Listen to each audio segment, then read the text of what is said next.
Ethan was a 22-year-old young man with dreams far bigger than his life allowed.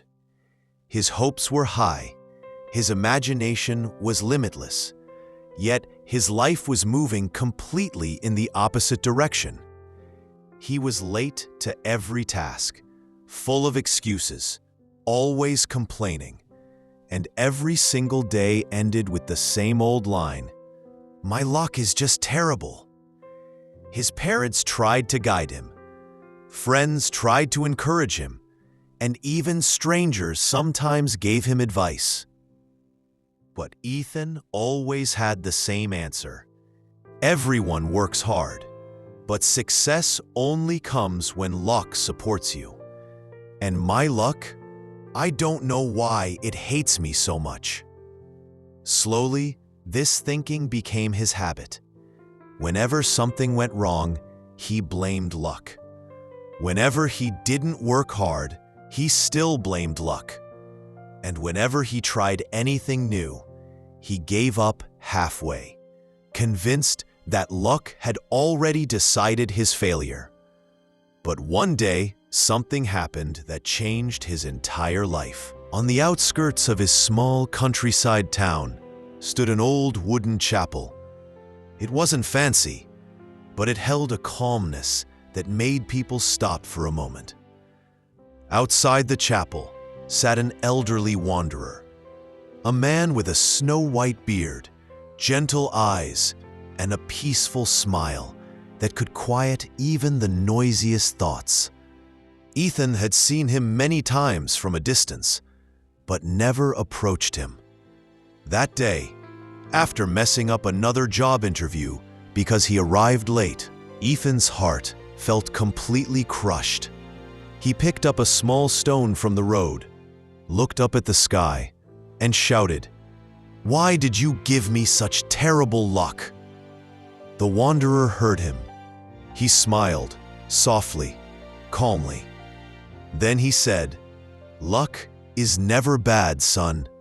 People ruin it with their habits." Ethan froze. "What do you mean?" he asked. The old man replied, "Your life is a field. Luck is just the soil. But crops grow only when you plant on time, water on time, and take care on time. If you plant late or water late, will you blame the soil or yourself?" Ethan wanted to speak, but no words came out.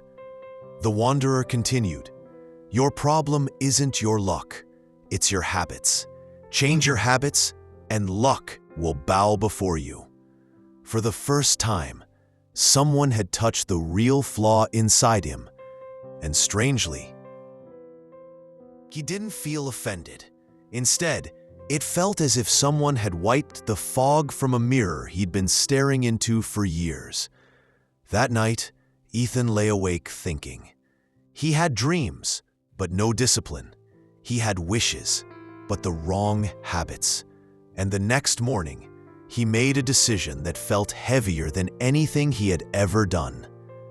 His life would change, even if fate didn't. He bought a small notebook and wrote on the first page, "From today, I create my own luck."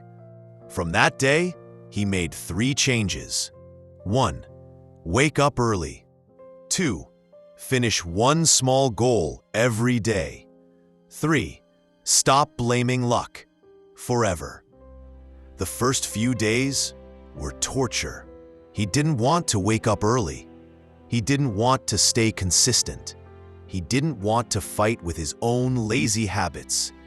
But every time he felt like giving up, the wanderer's words echoed in his mind. "Change your habits, and luck will bow." Slowly, quietly, his life began to shift. He started reaching places on time.